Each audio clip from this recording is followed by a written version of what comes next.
Dior releases skincare line for babies, which includes $230 scented water and $115 moisturizer. I swear to God, I just need to stop with the internet. I thought I ran out of to give. I did not run out of to give.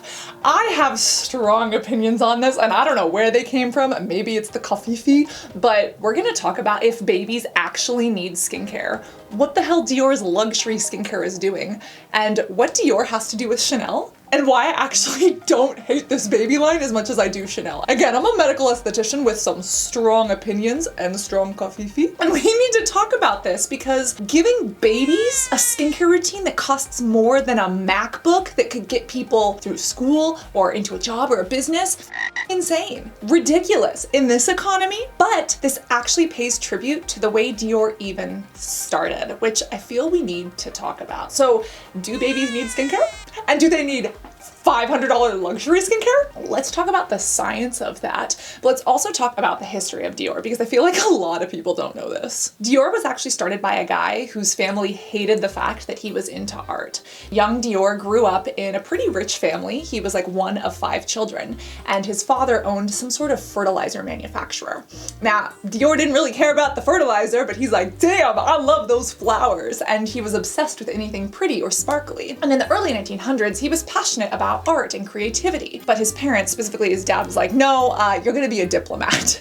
So he went to college to become a diplomat, and what do you know, he graduated and was like, I don't like this. It actually became a huge issue, but finally his father allowed him to open up an art studio as long as the Dior name was nowhere near the art studio. Now, this art studio was fantastic. It had iconic paintings from people like Pablo Picasso, and even though Christian Dior at this time could become a diplomat, all he cared about was his art. Now, he was loving life like this until around 1931 when things started to change. Both his mother and his brother died. This not only devastated him, but it seems like it really had an impact on the family. As someone who just went through loss, it's even, like that could you up and you never know when it's coming, okay? Anywho, it was really, really rough for him. And it seemed like it was rough for his father too, because his father's business ran out of money and the art gallery had to close 3 years later. Dior went from having these lavish parties in his art gallery to sleeping on the floor at a friend's house, and he ended up contracting tuberculosis during the time of World War II. He almost died, and it wasn't just because of this. He also had multiple heart attacks, which we're going to talk about later because that is how he died. You would think that that would stop him, but it didn't.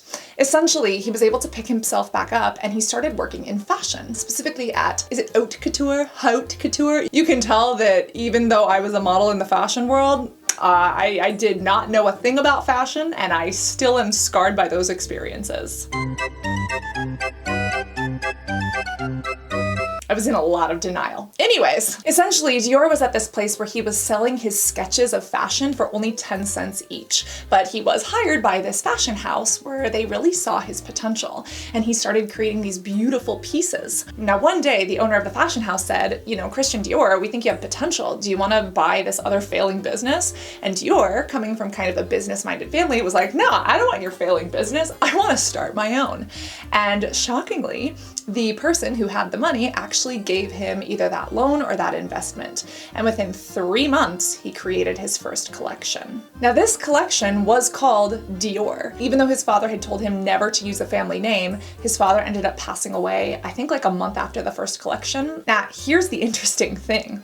This was in the 1940s, right around the time that World War II had ended. And during World War II, and during that time, there were other fashion designers, such as Coco Chanel, who were not only Nazi spies themselves, that was actually creating fashion in line with not having excessive fabric. This is when women were urged to be frugal and thrifty. They were waiting for their husbands to come home from war, and there wasn't enough food on the table, so they would eat literally Jell-O salad. Do you remember Jell-O salad? That was a thing. And it was mainly because of the financial conditions at the time. And the women who did have money and were spending it on fashion were influenced by people like Coco Chanel, who were creating these really tight-knit blazers, these almost androgynous or boxy figures. And Dior, instead of doing what was expected, was like, we're gonna be feminine, we're gonna be flowery, and we're gonna make a statement. And that he did. These dresses were so opulent for the times. On average, they had 20 yards of fabric. They were heavy, they were sweaty, they were cumbersome to wear. They had these itty bitty waists that were basically corset-like, and then these giant embellished dress bottoms. And it was basically a big FU to what everyone else was doing at the time. And Dior was making a statement through fashion saying, everyone wants to be modest, everyone wants to have this fabric that doesn't cost a lot of money. We are going luxury, we are going opulent, we are going big, or we are going home. It worked. A lot of women were actually really excited about this. They were like, oh my gosh, finally something that makes me feel feminine. And yes, it's ridiculously priced, but I want that. Even Coco Chanel, who was a competitive designer at the time, said, Dior doesn't like style or dress women, he upholsters them. Like, whoa, whoa there, lady, okay. She made some super snarky remarks, but Dior didn't care. And he basically went to the United States. And when he got to America, a lot of women were actually already obsessed with Chanel in America. And in New York, they actually held up like posters that said, go back to where you came from, we don't want you here. You'd think that would stop him, but it didn't. And even just 1 year into this fashion line's existence, it had already almost taken over. He ended up creating this fragrance called Miss Dior. I actually used to own this fragrance and it did smell pretty good, but he made it after his sister Catherine. And eventually they started adding things to the collection like jewelry and handbags and basically allowing, you know, the purchaser, the buyer, the consumer to become Miss Dior. And it was this idea that it was over the top and opulent and just hyper feminine. Here's what a lot of people don't know. You know, the Dior line has been around since the 1940s, 1950s, but Dior only ran it for about 10 years. Most of the people who have run the Dior fashion brand were not him. See, Dior was running this line. He was innovating and designing, keeping it super beautiful, but he had an assistant named Yves Saint Laurent, which you might know as YSL. Well, Dior had had a bunch of heart attacks. Again, he survived tuberculosis, and I guess people just thought that the heart attacks wouldn't catch up to him, but one day they did. And this was only 10 years after the line was created. Now this was devastating, but the only person that really had the talent or the ability to step in was his assistant, YSL. Some people really didn't like that YSL was running it, but YSL did. And he switched up a couple of things, but he kept it pretty true to its nature. Now YSL ended up leaving. I think he had to go off to war. Then there was someone named Mark or Brian. I can't remember the person's name, but I'm sure there is someone out there who is a fashion history nerd who would be happy to tell you the story of this. Dior kept turning over, but the styles and the fashion stayed true to the original brand. Hyper feminine and super luxury. Well, fun fact, Dior was actually owned by a parent company that went bankrupt at the time. And there was a special little someone who owned LVMH that was dying to get his hands on Dior. And if you didn't know that Louis Vuitton essentially owns Dior and they own Sephora, fun fact, now you do.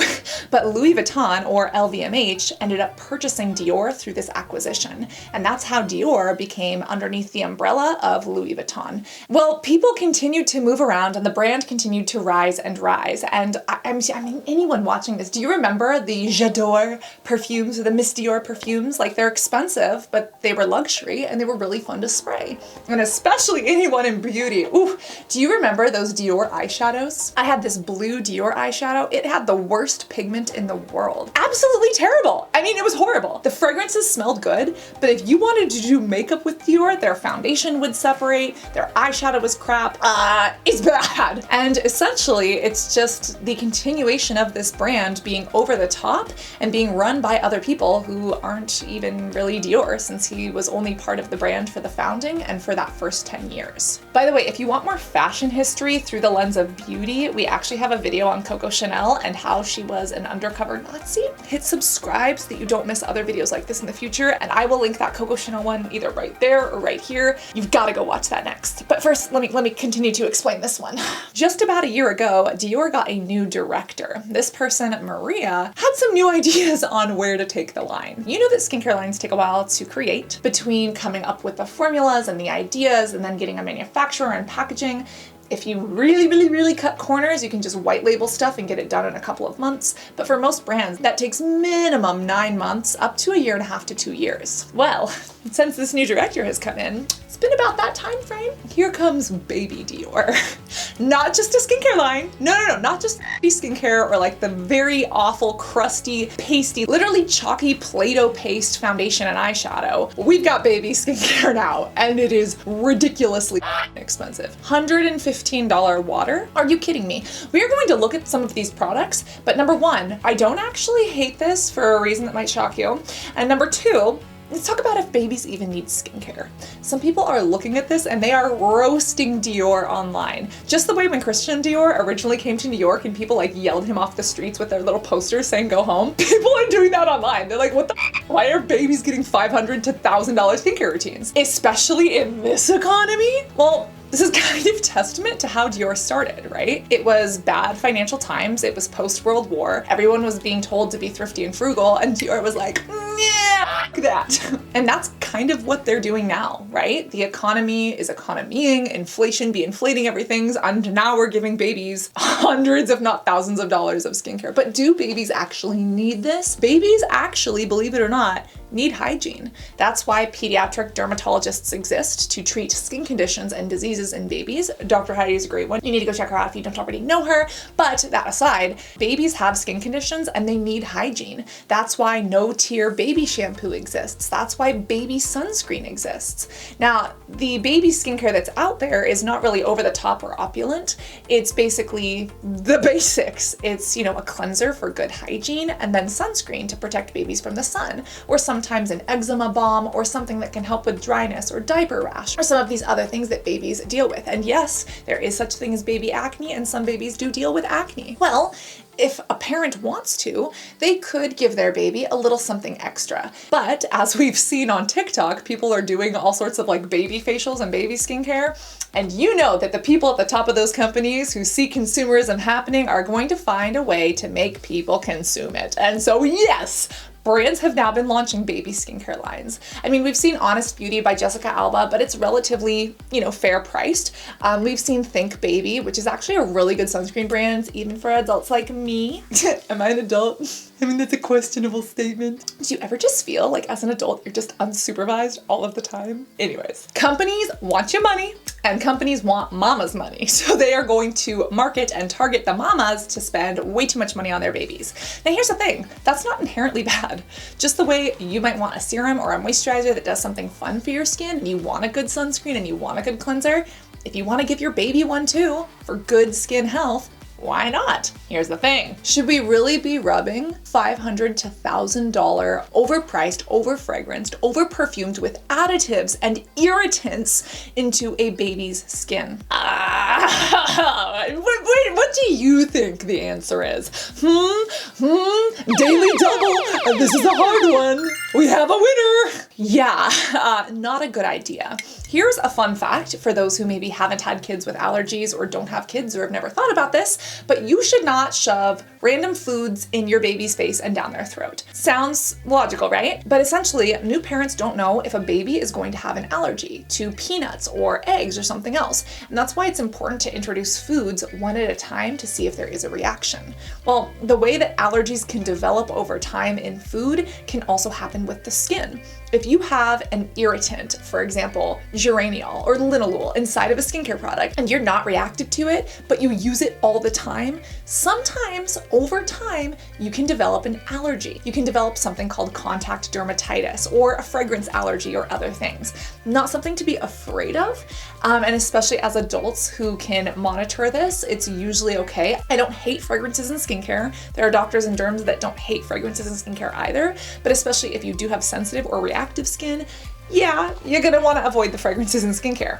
And if you're introducing a baby with a very weakened immune system to fragrances, to potential irritants, to these things that we know can cause allergies in adult skin, why would we even risk exposing babies to these things so early? Again, they're not like toxins, you know, they're not bad chemicals. Literally, air is a chemical mixture. Okay, there's chemicals everywhere. I hate the fear-mongering that happens in marketing, but let's be real. Things like excessive fragrances or colorants that we know can be irritating really don't belong in baby skincare. And maybe it's not a good idea to spend the price of a MacBook on baby skincare. I mean, let's look at some of these ingredients, but like, this is okay? And again, you're probably gonna be shocked by me saying this, but I'm gonna say something about what I actually think about this. And as we dive into these ingredients, remember to turn and learn. That's what we're gonna do right now, because you deserve to know what's in your products. And if you don't know how to do that, the subscribe button is free. All of this is free because I want you to be educated. I want you to make good decisions for yourself and for your babies. And if you understand the science of your skincare products and ingredients,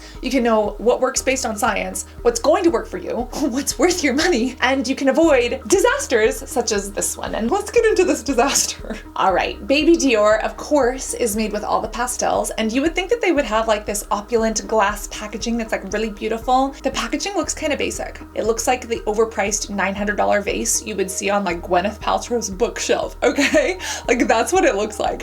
And the marketing is cute, like you have kids holding up these skincare bottles, but like it looks like they're holding up water bottles. This whole thing is just really, really interesting to say the least. It even says, Baby Dior scented water and skincare are a gentle reminder of sweet memories of early childhood, enveloping a baby's every waking moment into softness. Tell me you don't know anything about ingredients and pediatric skin needs without telling me you don't know ingredients and pediatric skin needs. Okay, I'm literally drinking out of my skincare nerd mug, okay? Might have these soon, might not. It's really hard to get ethically made mugs, but isn't that cute? I made it. Anyways.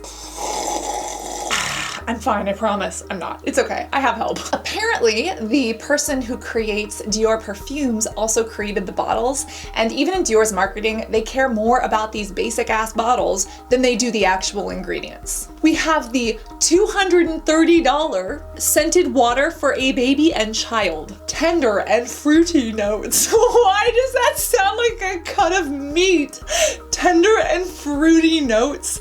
Anyways, it has two different shades available. You've got pink and blue, and it's basically perfume water for $230 for babies. We have water, the universal solvent. We have butylene glycol, glycerin, pentylene glycol, and perfume as the first ingredients. And again, butylene glycol, pentylene glycol, these are not bad, but so many people are like, that's what's in antifreeze. Oh, they're toxic, they're put on your skin. It's not bad. It's just, you're charging me $230 for this? The perfume and the fragrance for babies is what's bad, and the price is what's bad. We do have caprylic triglyceride, we have some hydrogenated lectin, we have some chloropensine, some phytosterols, which are basically from plants, and some tocopherol, which is vitamin E. But this is basic as hell. Like literally, I've seen stuff from the dollar store that is better. Okay, I do like that it's alcohol-free, but remember, not all alcohols are bad for the skin. Some alcohols are quite moisturizing, and this fragranced, overpriced water is absolutely not something that we should be putting on baby's skin. This is potentially setting them up for contact dermatitis and fragrance irritations down the line. And again, like put that money into like a kid's college fund, like compound interest. Even if it's not a college fund, put it away for them. That kid will be a millionaire by age 30 if you do that every month instead of buying a $230 cream. How big is $230? Please, I am so sorry. I am so sorry. This is my opinion soup. You don't have to sit down and eat it with me, but holy $230 for water. Again, I was out of to give. I scraped around the bottom of my basket. I went in between the cushions of my couch and I found a couple of extra and here they are. Now that's not all. We've also got $115 moisturizer for baby and child face and body. This is a hydrating milk. This is a joke is what this is. Like I am so sorry. We have water, we have squalene, we have glycerin, we have jojoba esters. This isn't terrible until we get to fragrance, until we get to cross polymer 6. There are things in here that don't belong on the skin. Perfume, get out of here. And then what's so funny is that this has cetearyl alcohol, not bad for the skin, but it's hilarious that Dior is saying, this water is alcohol free. But then 2 seconds later in their moisturizer, they're like, here, spend more money. It has alcohol in it. Like, make it make sense. I love the jojoba esters and the squalane, but you know what? If you want to be bougie, Biossance has it in a way that doesn't destroy the planet for literally $65. Or The Ordinary has some squalane products. Inky List has squalane for under 10. Oh my God, help. Dude, you could buy 11 of these from The Ordinary and the Inky List for the price of one Dior. There's a $95 cleansing foam for the baby, and then we have a $95 soothing cleansing water for baby and child. Like, again, tell me you're just trying to take mom's money without blatantly saying we're here to take mom's money. Okay? Okay. Water, glycerin, lauryl glucoside, cocoa betonate, disodium cocoa glutamate. These are all gentle cleansing agents that you can find without the perfume and fragrance, without the sodium benzoate, which is not inherently bad, without the sodium cocoa glutamate, which again is not bad, and the pentylene glycol, which is not bad. Just why are we charging $95 for this? The Ordinary has a new cleanser. It's literally like a cleansing gel. It is beautiful, doesn't strip the skin. It's under $10, and it has some of the same ingredients and vitamin E if you want the little antioxidant boost, without the fragrance, without the extra crap. I mean, if Dior were charging $10, $15 for these, that would make sense. I'd still be upset that has fragrance for a baby, but $10, $15, okay. This, on the other hand, is highway robbery. And this is baby sizes too, okay? This is 11.8 ounces. This is baby size.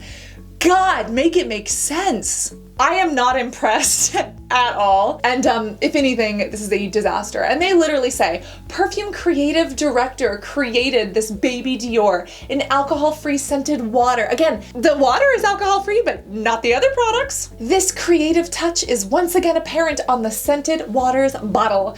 You know, it's effective skincare and an enchanting fragrance. Show me where it's effective. All I see is potential contact dermatitis, okay? Okay. They literally say that it brings the childlike spirit of Dior to life. And again, this is actually why, even though I am pissed the off, I don't actually hate this. Hear me out. This is how Dior started, by giving an FU to the industry and FU to what everyone else was doing in the economy and saying, I'm gonna do the opposite. And as a little beauty industry anarchist at heart, I respect it.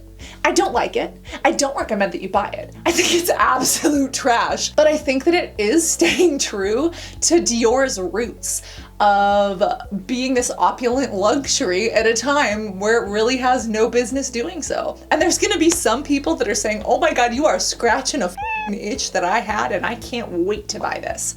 And then there are other people who are gonna say, I'm scratching an itch that I didn't have before I bought this because the perfume is irritating my skin. Again, fragrance is not inherently bad. And if you were charging 15, God, even 20 bucks, I'd even do 20 bucks for this, okay? But 120, 230? You're paying for the name Dior. You're paying for the fact that you have really cute babies holding products and the fact that it looks like something you would find on Gwyneth Paltrow's bookshelf. Who's buying this? Are you totally fine with this and like just be and let be, live and let live? Or are you disgusted? Or are you like me, a mix of both, because you can see how this is paying tribute to this fashion designer's history, but just absolutely gibber-brained by the fact that this is even happening in this day and age to babies. What is a gibber-brain? I don't know. I made it up. Meaning that it's an official word now. You take your gibber brain and double check it, make sure it's also a skintellectual brain, because you need to know what's in products to know whether or not they're worth the money for your financial situation, for your personal situation, and your skin. That's why we gotta be skincare nerds, okay? You can hit the subscribe button if you're not already. And stay hydrated. Please reapply your sunscreen. They don't even have a baby sunscreen. Like, if you really wanna take care of and protect babies, give the babies a sunscreen, okay? Always be beautiful both inside and out. And I am both terrified and simultaneously cannot wait to read the comments on this one. Don't disappoint me, okay? Don't disappoint me. I'll go find a few more and read the comments, okay? Love you. Bye.